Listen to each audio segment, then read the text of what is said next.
Você só precisa de um dia ruim. É só isso que separa o mundo de mim. Só um dia ruim. Você também teve um dia ruim, não é? Eu sei que eu estou certo, eu sei. Você teve um dia ruim que mudou tudo. Se fantasiar de rato voador, não esconde, só expõe. Você teve um dia bem ruim e isso enlouqueceu você, assim como todo mundo. Você só não admite. Tem que continuar fingindo que a vida faz sentido e que existe um motivo para todo o seu esforço. Você é a náuseas. Todos nós já enfrentamos dias em que tudo parece ruim. Dias em que o que acreditávamos ser sólido se quebra. Dias em que os fundamentos da alma, aquilo que sustentava nossa fé, nossa esperança e até nossa sanidade, simplesmente desmoronam. Em A Piada Mortal, o Coringa não nasceu um monstro. Ele era um homem comum, um marido, um futuro pai. Mas em um único dia o seu mundo caiu. A dor, a perda e a injustiça o empurraram para um abismo de onde ele nunca mais voltou. No livro de Salmos, capítulo 11, diz que quando os fundamentos estão sendo destruídos, que pode fazer o justo? O Coringa não encontrou refúgio. Sem fundamentos firmados naquilo que é eterno, ele desabou. E o resultado foi o nascimento do caos.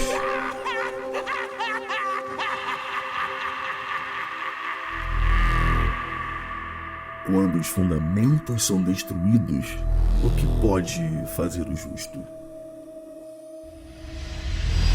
Fala galera, e no vídeo de hoje nós vamos fazer nossa análise e a nossa reflexão cristã sobre a animação Batman, A Piada Mortal, dirigida por Sam Liu e Bruce Chan, uma adaptação direta da famosa HQ de mesmo nome, Batman, A Piada Mortal, escrita pelo famoso Alan Moore e Brian Bolland, publicada pela primeira vez em 1988. Embora a animação seja uma adaptação direta da HQ, as duas obras têm algumas diferenças, mas a principal é: enquanto na HQ ela é iniciada, ela começa com Batman indo ao Asilo Arkham, na animação é acrescentado um prólogo com a Batgirl, onde é explorado uma relação dela com o Batman. Como eu quero me pautar mais no enredo da HQ, em que o centro da trama é o Coringa, a minha análise da animação vai começar a partir do Asilo Arkham também. A abordagem sobre os dramas da vida do Coringa nessa obra é muito interessante e por isso podemos extrair muitas lições para nossa vida cristã, porque todo o herói, e nesse caso o vilão, tem algo a nos ensinar à luz da cruz. Eu não sei o que desfigurou a sua vida desse jeito. Não existe cláusula de sanidade. Então, quando se encontrar preso a um pensamento que seja desagradável, indo a lugares do seu passado onde os gritos são inevitáveis, lembre-se disso. Há sempre a loucura. Tudo que já valorizaram ou pelo que lutaram é monstruoso. Por que você não vê a graça nisso? Por que você não está rindo?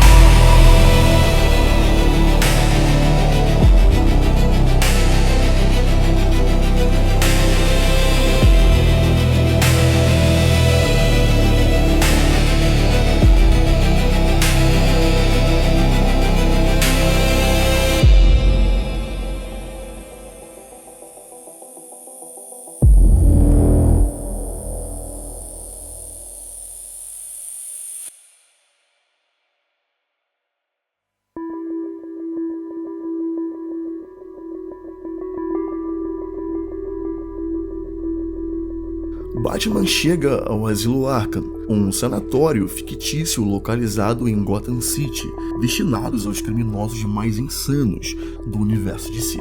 Batman vai ao hospital psiquiátrico conversar com o palhaço do crime, e ao ficar frente a frente com um homem que acreditava ser o Coringa, o herói descobre que o vilão escapou. A cena corta mostrando o verdadeiro Coringa negociando a compra de um parque de diversões abandonado. Após ter matado o dono do parque e ter tomado o local, é mostrado o primeiro flashback, contando o passado do palhaço, revelando como o vilão se tornou quem é. Coringa era um comediante fracassado, um homem financeiramente pobre, um marido que apenas sonhava em dar uma vida melhor à sua esposa e ao seu filho que estava para nascer. De volta ao presente, a cena corta para o comissário Gordon e sua filha Bárbara, a Batgirl, num ambiente familiar e descontraído. E, de repente, a família recebe uma visita indesejada. Coringa atira na filha do comissário e depois de espancá-lo, numa pequena cena, a animação transmite bem o quão doentia é a mente do palhaço. Voltando ao flashback, nos é contado como o Coringa foi cooptado a participar de um crime. 2 bandidos se aproveitaram da dor que o então comediante vivia, convidando-o a participar de um roubo, argumentando que com o dinheiro que ganharia ao realizar o crime, enfim poderia dar uma vida digna para sua mulher e filho.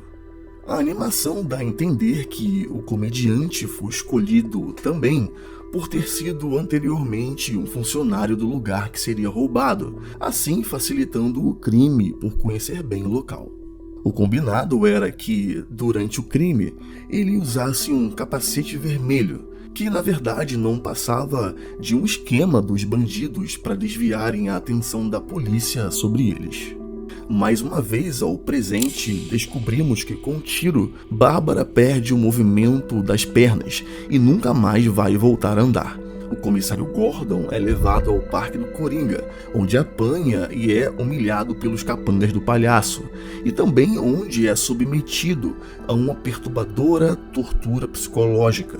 Coringa expõe o comissário a fotos da sua filha nua e agonizando de dor pelo ferimento do tiro.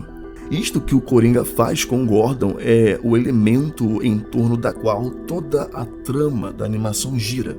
A tese do Coringa de que basta um dia ruim para que qualquer pessoa, até a mais honesta e moral, pode perder toda a sua sanidade. Após isso, a trama da animação continua se desenrolando. O Batman chega ao parque e ajuda o Gordon, mas o comissário pede para que o herói vá atrás do Coringa, porém pedindo que o Batman faça tudo dentro da lei, para provar ao vilão que, apesar de toda a maldade e corrupção em nosso entorno, é possível viver de forma moral. Mesmo exposto a toda aquela atrocidade psicológica, o comissário não sucumbiu à loucura e à insanidade. Então Batman luta com Coringa até chegarem à cena final, onde o herói oferece ajuda ao vilão, mas o palhaço, parecendo até considerar a ajuda, acaba negando e encerra com uma piada muito interessante, mas que pretendo tratar em outro vídeo. O ponto central de interesse deste vídeo aqui está na última cena do flashback. Durante a conversa com os 2 bandidos, o Coringa descobre que sua esposa e filho fatalmente morreram num acidente.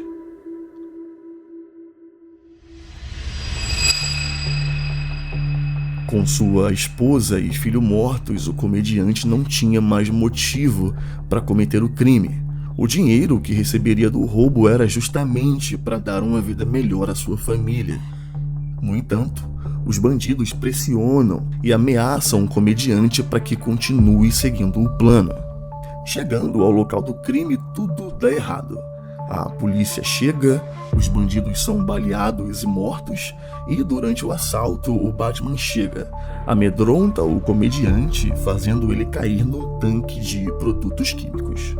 E então assistimos a cena icônica sobre a linha entre a sanidade e a loucura, Um homem comum, esgotado frente à injustiça aleatória da vida, sucumbe à falta de sentido e à loucura, e se transforma na encarnação do próprio caos, o Coringa.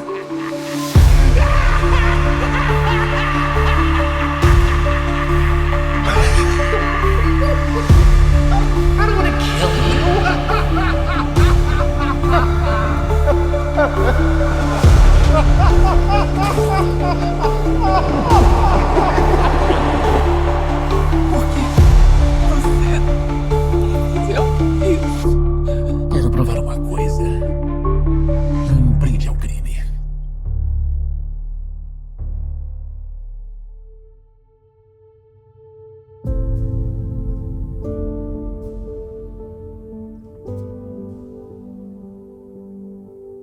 No Senhor me refugio. Como então vocês podem dizer-me, fuja como um pássaro para os montes? Quando os fundamentos estão sendo destruídos, que pode fazer o justo?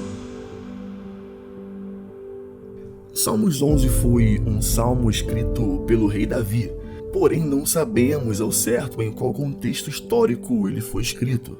Davi se viu em perigo em várias situações, tanto nos episódios entre ele e o seu antecessor rei Saul, que o perseguia, como também a rebelião de seu filho Absalão, que queria destronar o próprio pai. O fato é que, numa situação de crise, os conselheiros de Davi orientaram ele a fugir, mas Davi responde: "No Senhor me refugio." É o contraste entre o medo que nos faz correr e a fé que nos faz permanecer. E no verso 3 ele diz: "Quando os fundamentos estão sendo destruídos, que pode fazer o justo?" Aqui Davi questiona o que um justo pode fazer quando os alicerces da justiça da sociedade são destruídos. Ou seja, em um mundo onde a ordem é minada, o justo fica desorientado. O versículo 3 expressa um clamor atemporal, o desespero diante do colapso de tudo o que antes parecia seguro, a ruína dos fundamentos. Reduzindo esta noção ao nível do indivíduo, é exatamente o ponto em que encontramos o Coringa de Batman, a piada mortal. Antes de ser o palhaço do crime, ele era um homem comum, com sonhos, família e esperança.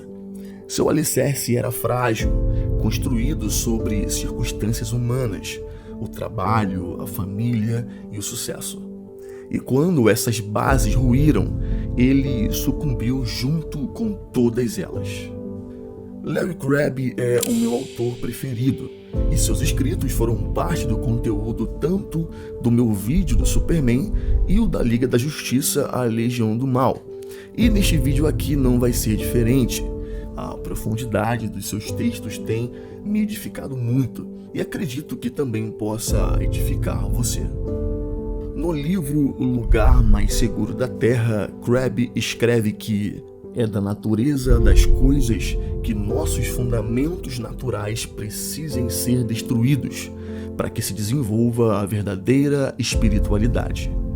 O que Crabb chama de fundamentos naturais é exatamente aquilo que sustentava o homem que o Coringa foi um dia: as seguranças temporais, os sonhos terrenos, a necessidade de controle sobre a própria vida. E quando esses fundamentos se foram, nada restou senão vazio. Mas, nas palavras de Crabb, Deus nos coloca dentro de uma caixa onde tudo o que temos é Ele. A tragédia do Coringa é que ele nunca encontrou essa caixa. Ele perdeu tudo, mas não se refugiou em Deus. Não havia um fundamento espiritual que o sustentasse. O colapso do mundo ao seu redor revelou a miséria da alma de um homem que não estava alicerçado em Deus. O sofrimento que poderia ter levado ele à dependência de algo eterno o levou à insanidade. A profunda dor oriunda da injustiça aleatória da vida fez o palhaço sucumbir, onde a total falta de sentido se tornou o seu caminho e o caos o seu único refúgio.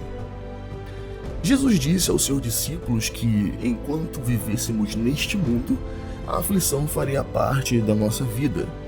É algo inevitável. Portanto, tanto para o Coringa quanto para nós, a questão aqui não é sofrer ou não sofrer, mas para onde as decepções mais profundas da vida podem nos levar quando Deus não é o nosso fundamento. Mas e se eu te dissesse que o sofrimento não é apenas inevitável, mas que a luz da palavra pode ser algo bom? Em meio a este mundo obscurecido pela iniquidade, o Evangelho, ao lançar luz sobre o sofrimento, torna possível olharmos para nossa dor como uma verdadeira oportunidade de contentamento. Sim, por mais contraintuitivo que isso pareça. Por isso, esse assunto de agora é para poucos.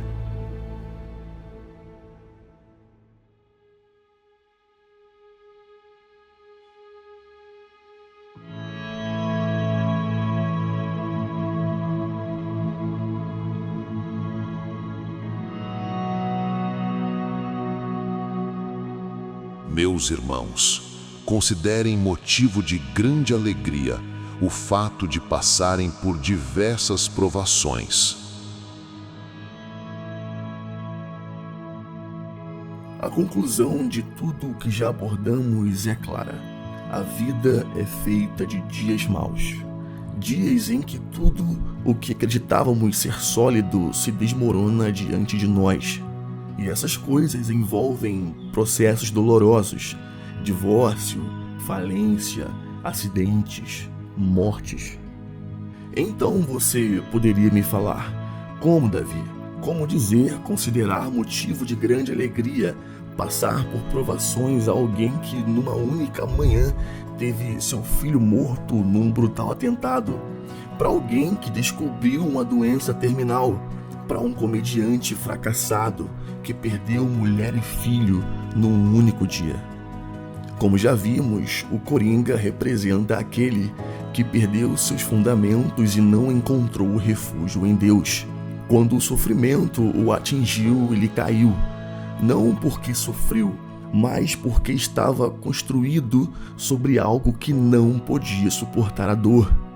Mas Tiago nos convida a enxergar o sofrimento por outro ângulo. Ele nos diz que há alegria nas provações. Não porque a dor em si é boa, mas porque, através dela, o Espírito Santo trabalha em nós, moldando, lapidando, purificando, nos tornando cada vez mais semelhante a Cristo. Como já dito antes, Deus às vezes destrói nossos fundamentos naturais para que possamos edificar nossa fé sobre o único fundamento inabalável, Ele mesmo. E é nesse processo de perda e reconstrução que nasce a verdadeira alegria. A alegria que não depende das circunstâncias, mas da certeza de que, mesmo nas ruínas, Deus continua sendo o nosso refúgio e que a expiação de Cristo na cruz do Calvário, independente do quanto soframos, é aquilo que garante a incessante e ininterrupta boa obra do Espírito em nós. As provações não são o fim, são o estúdio onde Deus esculpe em nós a imagem do seu Filho. Cada dor é um cinzel, cada lágrima uma semente de fé, cada perda uma oportunidade para que algo eterno floresça. Enquanto o Coringa sucumbe ao vazio por não ter um fundamento, o cristão encontra no sofrimento o caminho da maturidade espiritual, porque quando estamos em Deus, o fogo que destrói o falso fundamento é o mesmo que queima as impurezas da nossa alma como um processo necessário da nossa transformação. E então, entendemos o que Tiago quis dizer.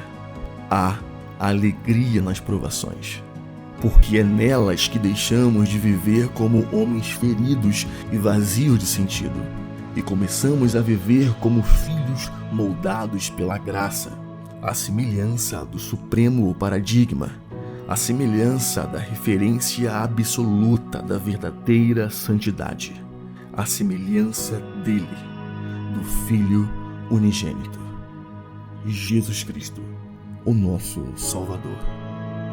Louvado seja o nome do Senhor.